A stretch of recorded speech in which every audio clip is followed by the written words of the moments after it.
This is Neural Newscast, bringing you stories from history, technology, and beyond. Get ready for a deep dive from Neural Newscast. I'm Kara, your technology specialist, and Natalie, our food correspondent, is here with me. Let's dig into today's lineup.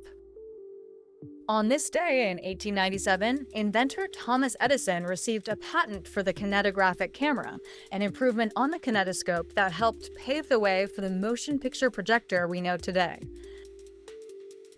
It's a compact line that carries a lot. Edison's patent for the kinetographic camera, an upgrade to the kinetoscope, and that phrase, helped pave the way, nails how incremental innovations stack up. Exactly. As a technologist, I love that framing, an evolutionary step, not a sudden leap. Refining the kinetoscope into the kinetographic camera made projection practical later. From a cultural angle, you can picture crowds leaning over early moving images, even before full projection.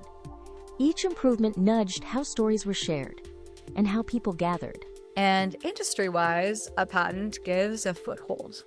By securing it in 1897, Edison had legal and technical leverage to push development and shape how motion pictures were commercialized. It's the classic tools change practice story. As clarity and length improved, filmmakers, exhibitors, and audiences adapted. That step points directly toward the projector we recognize. So you get a hinge point, refine a viewing device, enable projection, and open a new storytelling medium. Small mechanical changes, big ripple effects. For tech history fans, that patent is an anchor, a named inventor, a named device, and a traceable line to modern projection.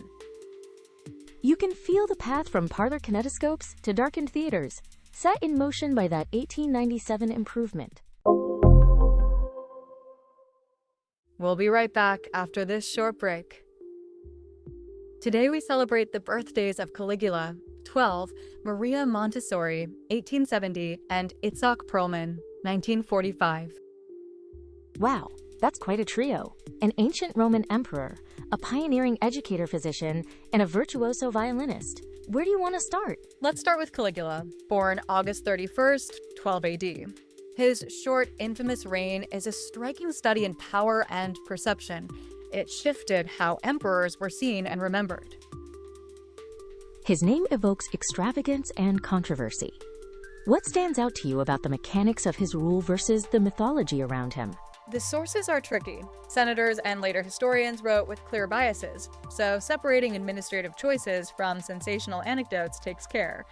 Even so, his mix of autocracy and spectacle reshaped the imperial image.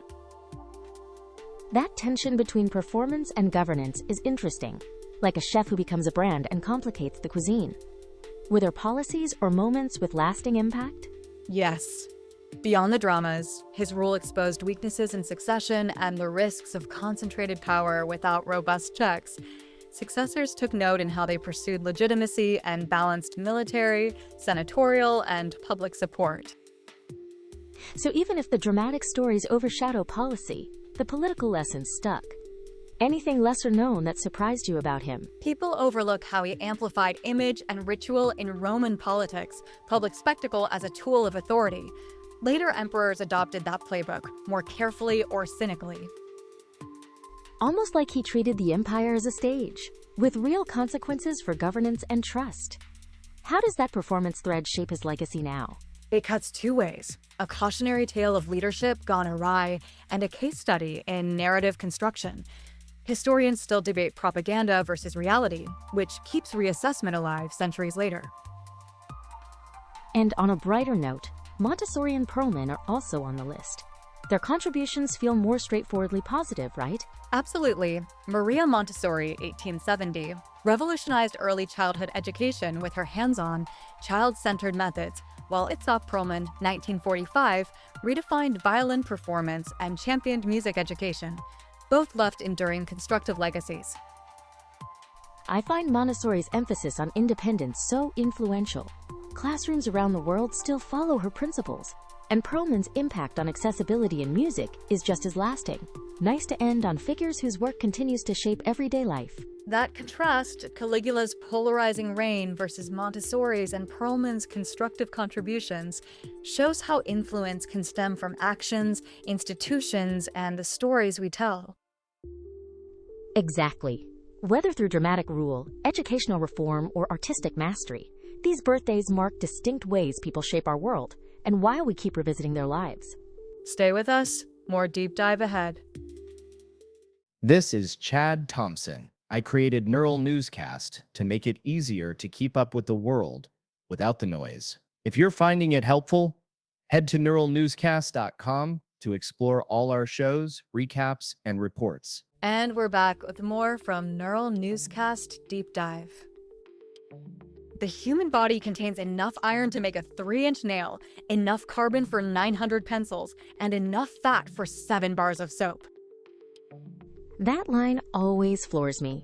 The same body that makes a delicate souffle also contains enough carbon for 900 pencils. From a materials perspective, it's a vivid way to picture composition, condensing our iron into a 3-inch nail.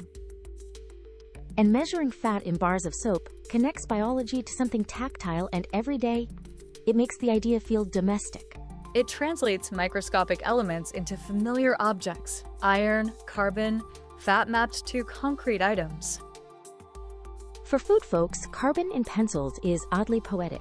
Carbon-based life compared to a non-edible tool so the scale clicks. It's a smart communication trick, using manufactured objects to make elemental amounts intuitive. It bridges chemistry and daily life. Iron as a nail, carbon as pencils, fat as soap. Simple, effective analogies. Exactly. Those concrete comparisons help listeners grasp composition without sacrificing scientific accuracy. Short fact, big sensory imagery, metal, wood, soap, which keeps it memorable. And the precision, 3-inch nail, 900 pencils, 7 bars makes it stick and invites a moment of reflection on what we're made of. Makes you look at leftovers in the fridge and at yourself a bit differently in very concrete terms. That's all for this Neural Newscast Deep Dive.